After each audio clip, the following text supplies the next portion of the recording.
Survey pa lang yan baka isipin nyo, don't get too excited. Baka sabihin ng iba, "Oy, mananalo na si Lenny Robredo kung tumakbo o dapat mag-decide na siyang tumakbo."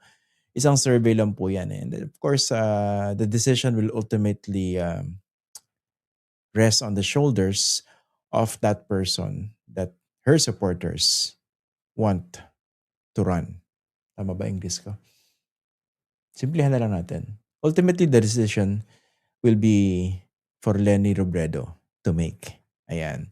Kasi nakikita ko ibang mga comments sa social media parang overly excited no? Oh, okay. Single digit na lang yung lamang. So ano na yan? Kaya ng talunin si Sara Duterte. I think hindi naman yung mga naging resulta before no na kasi isa to sa mga myth na talagang pinopropagate ng mga supporters ng Vice President na ano siya, invincible, talaga ano na yan runaway winner na yan for the presidency sa 2028. Pero marami kasing maraming factors 'no, maraming dynamics na puwedeng magbago between now and 2028.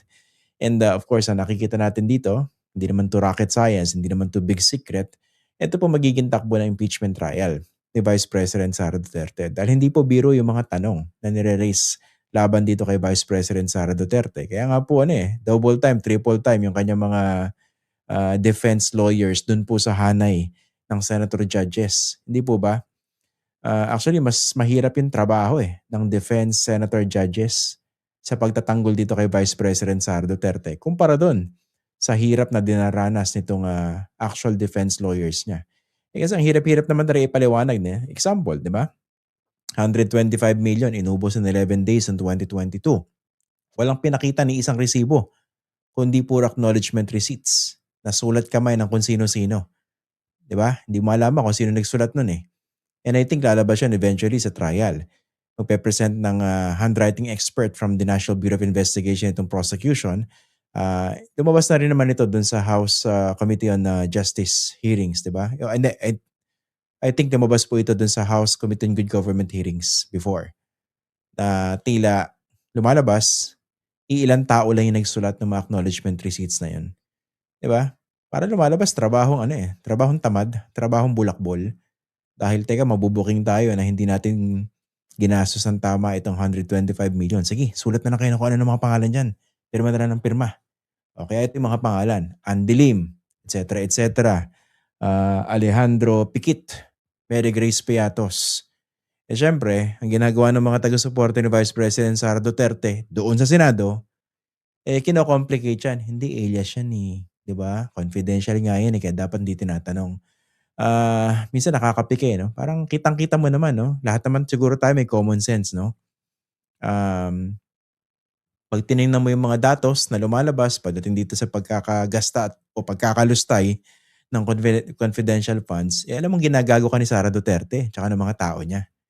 Pero ginagawa ng mga taga-depensa sa kanya, ng mga defenders niya, kino-complicate. 'Di ba ginagamit ng naratibo, hindi confidential nga dapat hindi pinag-uusapan 'yan, et cetera, et cetera. O meron pa akong nakitang bagong naratibo ngayon. Sinasabi, "Uy, ang bait-bait ng Vice Presidente, isipin mo yung confidential fund dinala para pambili ng gamot doon sa mga tao." 'Di ba? 'Yan ang Vice Presidente natin. 'Yan ang susunod na pangulo dapat. Hindi ba kayo nag-iisip na mukhang palusot din 'yun Mukhang palusot din na di umano nakatanggap ng gamot bilang pabuya. I think dun sa Mary Grace Piatos name yun di ba? 70,000 worth of medicines. Kasi kung talagang gagamitin niyo yung sentido komún ninyo at hindi magpapabulag dito sa kalokohan na ito, yung gamot, kunwari 70,000 pesos worth, hindi naman sikreto kung saan mo binili dapat yun Saan butika mo binili yun? Dapat may resibo yun para mapatunayan mo during audit, bumili talaga kami ng gamot worth 70,000 pesos. At ibinigay namin dito kay Mary Grace Piatos. Si Mary Grace Piatos, katunayan na tinanggap niya, eto, meron siyang acknowledgement receipt, yung AR. Di ba lumabas dun kahapon, yung 125 million, puro acknowledgement receipts. Walang sales invoice. Wala nakalagay na official receipt kung bumili ka ng pagkain o kung anumang various goods. Parang ginagawa tayong tanga hindi po ba? Kaya hirap na hirap din talaga mag-cross examination itong defense team di ba? maintindihan mo yung predicament ng kanyang mga defense lawyers. Eto na mga ilang mga senador, itong napakatalinong si Robin Hood Padilla, binoto ng milyon-milyong Pilipino, naging number 1 sa Senado, number 1 pa sa survey ngayon sa 2028 senatorial election. Alam mo yung binoto siya ng maraming Pilipino, pero binobobo niya tayo pabalik. Yun ang masakit dun eh. Tapos nakadalawang round pa ng pagtatanong. Basura na yung unang tanong ng Robin Padilla, mas basura, mabantot. Masangsang pa yung pangalawang tanong sa round 2. Parang gusto pang manapak. Di ba mapipikong ka eh. Yung magtatanong pa ron sa witness, ikaw ba? Nakakit ka na ba ng bundok? Paano kami sumagot sa kanya? Ah, ikaw ba? Nakaiikot ka na rin ba sa utak ni Robin Padilla? O sa ulo? At may nahanap ka bang utak? Paano ka ibalik sa kanya yung ganun? 'Di ba? Nakakapika na kasi yung mga ganung pagtatanong eh. Tapos walang ano, yung alam mo yung walang pakundangan. Alam mo namang garapalan na yung pagtatanggol kay Vice President eh. Buti kung yung pagtatanggol mo may punto eh. Ito talagang alam mong ano lang eh, blind admiration, blind loyalty. Tapos ito naman si Amy Marcos. Basura din yung mga tanong. Ano ba naman basahin niya yung ano, ng maayos. Yung Joint Memorandum Circular 2015-01. Diba yung pinagpipilitan niya kahapon. Hindi nga accountable officer dyan si Sara Duterte. Tapos pinipilit niyang paaminin itong kawawang si Attorney Roderick Wamil. Buti na lang matinong tao yun, diba? Hindi siya binarabara.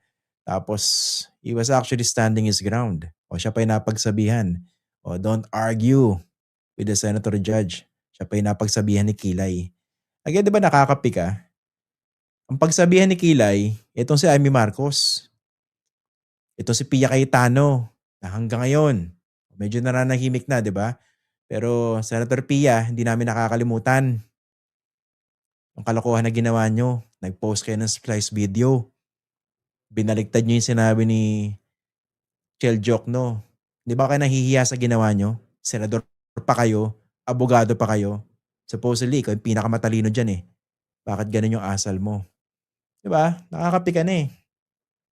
Minsan matatawa-tawa ka. Ano ba meron ngayong gabi ngayon? Parang napikon ako bigla, no?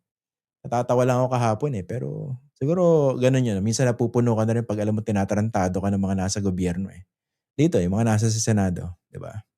Nakakaano na eh. Nakakapikon na rin eh. O bakit natin napag-usapan yung impeachment? Kasi hindi naman bobo yung mga Pilipino eh, no? Siguro yung iba, nagpapakabobo. Binobobo sila ng ilang binoboto nila. Pero karamihan di naman eh. Alam naman natin kung ano yung tama at saka yung mali. Alam niyo naman kung mukhang nilusta yung confidential fund eh. Hindi po ba? Obvious naman eh. That's plain to see. Oh, yung Article 4 na unang pinag-usapan, naka-6 na trial days. Alam niya naman na yung Vice President yun eh. Nagmura, nanakot, kumontak daw siya ng papatay. Alam niya naman impeachable offense yun eh. Kahit ano pang mga palamuti, palusot na gamitin na kung sino-sino. Oh. Siyempre hindi pa natin pinag-uusapan itong mga hindi nakalagay sa salin ng Vice Presidente. I mean, pag lahat yan sumabog,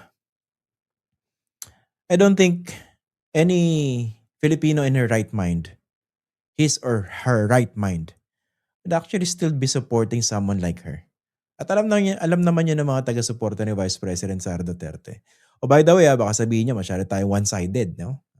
Alam niya naman yung favorite term ni Idol Robin Padilla, huwag kang one-sided. In-invite ko paulit-ulit si Attorney Michael Poa. So unfortunately, hindi raw siya pwede ngayon, hindi siya pwede bukas hanggang Sabado. So sabi ko, kung kailan kayo pwede. Ayan. So in-invite natin yung side ni Vice President Sara Duterte. Yun nga no. Kung gagamitan natin ng utak at hindi emosyon itong mga pinag-uusapan dito sa impeachment trial, malinaw naman kung ano yung tama at saka mali eh. Malinaw yung mga hindi maipaliwanag. Kaya nga naawa ako dun sa mga taga-ko eh. Sila pa yung naiipit ngayon eh. Ginagawa lang yung trabaho nila. Sila pa ngayon yung ginigisa.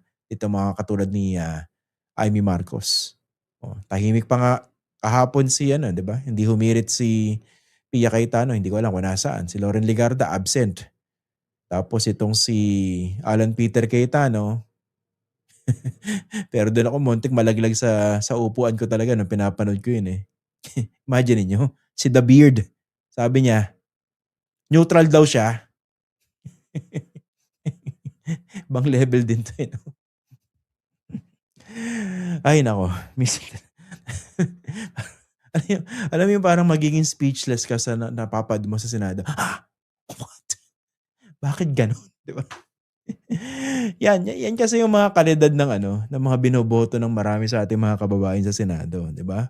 Bumoto ka ng basura, basura yung babalik sa'yo, 'di ba? Nung 90s, eh, o early 2000s ba yun? Basta alam ko 90s yun, eh. Merong magandang may powerful commercial dati, eh. Yung basurang itinapon mo, babalik din sa'yo. Ito naman yung basurang ibinoto mo, babalik din sa'yo, triple. Kaya yun nakikita natin, 'di ba? Mga basurang mga senador yung nakikita natin ngayon. Basura magtanong, basura yung ugali, walang mga prinsipyo. 'Di ba nakakadiri? Sorry guys, wala akong balak mag-rant ngayon pero ano 'yan, eh, nakakagigil na, eh. 'Di ba yung harap-harapan kang tinatarantado nitong mga senador na ito. Tapos 'pag tinignan mo yung survey, sila pa yung nangunguna. Diyos ko po.